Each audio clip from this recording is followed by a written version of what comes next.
Guys, this new series I'm putting out on color revolution and the coming coup.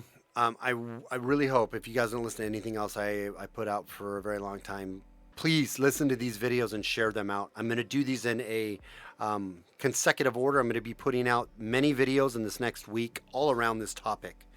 This next article I'm going to read today. I'm going to start today by Whitney Webb. I'm going to put it out in about 3 or 4, maybe 5 sections because it's about a 25 minute read.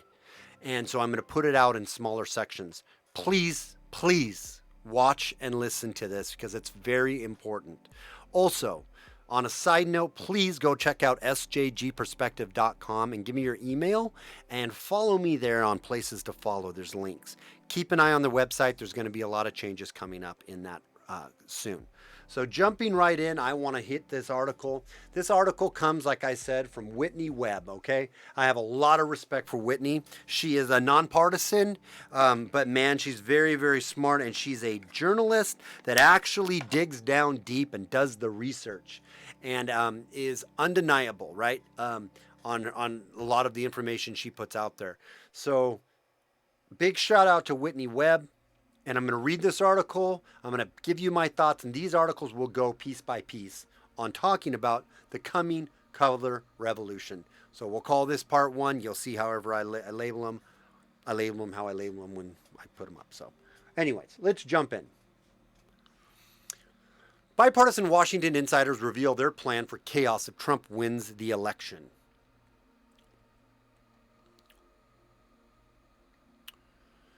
A group of Democratic Party insiders and former Obama and Clinton-era officials, as well as a cadre of never-Trump neoconservative Republicans, have spent the last few months conducting simulations and war games regarding the different 2020 election doomsday scenarios. Maybe you'll remember this several weeks or a month or so ago. This made the headlines for a few days that there was these war games put out that this think tanks and this organization called TIP, which is Transition Integrity Project, put together these war games and ran 4 different scenarios on what happens if Trump wins, if it's close, if Biden wins, blah bling blang bloom blop. They lay out all these scenarios. By the end of this series little series we're going to do, it's going to blow you away who's part of those organizations and how planned for how long this has been.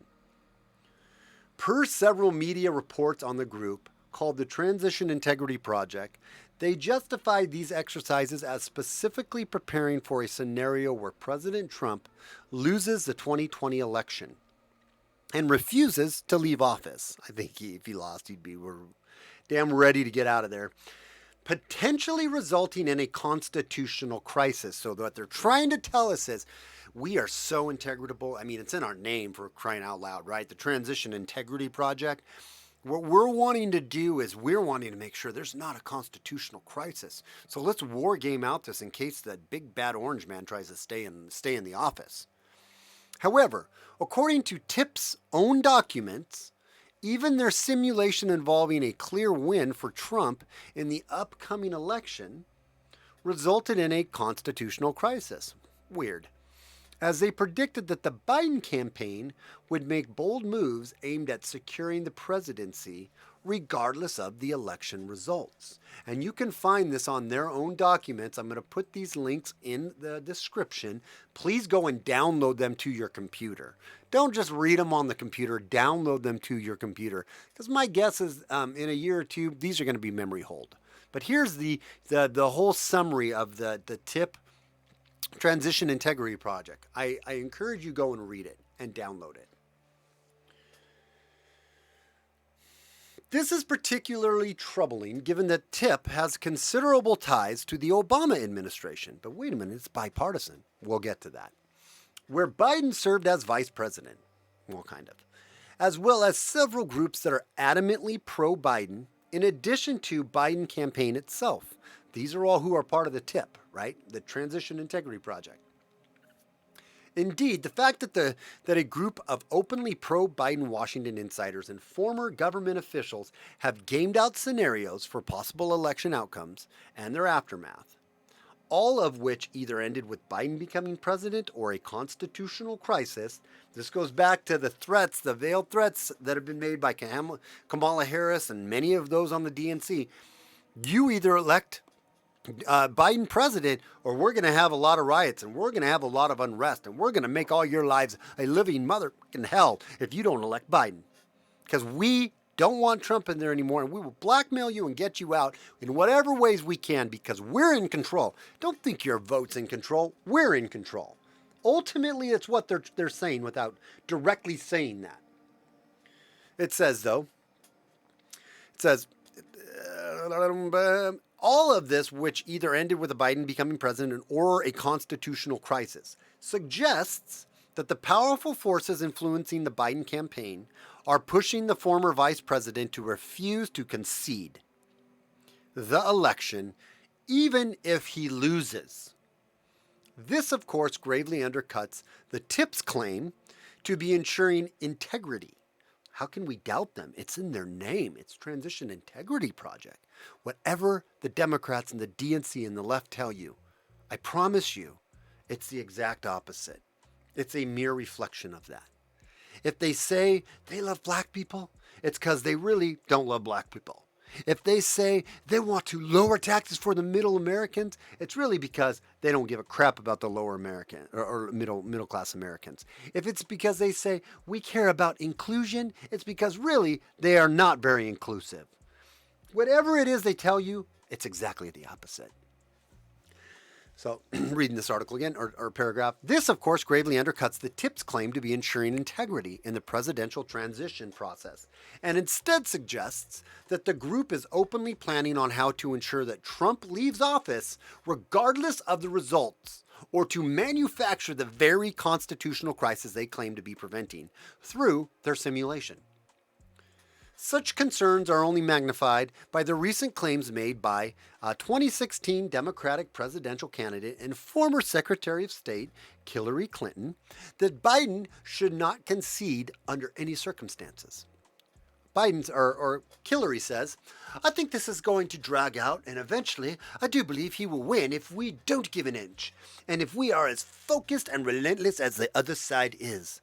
Clinton continued during an interview with Showtime. That interview can be found here, friends, and I again will put these show notes in my description. Shut up. Yes, I'm going to continue. Anyways, they'll be there. The results of the transition integrity simulation notably echo Clinton's claims that Biden will eventually win if the process to determine the election outcome is dragged out. Okay, so then we're going to call that one episode number 1 of that, part number 1. I'm going to put the other ones up. That was about 8 minutes. I want to do them in about 5 to 10 minute segments so they're easily digestible. Please watch them in succinct order. The Transition Integrity Project, we already got a lot of press, but I'm bringing it back to our forefront, is that we are witnessing a coup, an attempted coup that has been in the works for a very long time. This is not new. This didn't just happen. This isn't just being thrown together haphazardly. It started back in 2016 or 2017, right when Donald Trump was elected. That's when this all started to get planned out and gamed out. And they've been implementing things, trying to overthrow and remove Donald Trump from power. None of it's worked. And now they're right down into the red zone. It's election time. And they've put up a puppet of all puppets. And they're ready to try to punch this in. And whether they get it in legally or they get it in illegally, they're planning on pushing this ball into the end zone. And that's what we need to be ready for. That's what we need to be informed about. And that's what we need to be educated on. So share out these documents. Please go to my website and subscribe to sjgperspective.com. Subscribe there. Give me your email. Follow me. It has a link to places to follow. I'll be updating my website soon with a lot of fun, different stuff that's going to be coming. It's going to be great. So please go and become a member there. And the next video will go into the second part of this article. Please come back. You don't want to miss it. It gets juicy. It gets really juicy. So we'll talk to you soon. Till then, we'll see you in a minute, I guess. It's SJG Perspective. Talk to you in a second.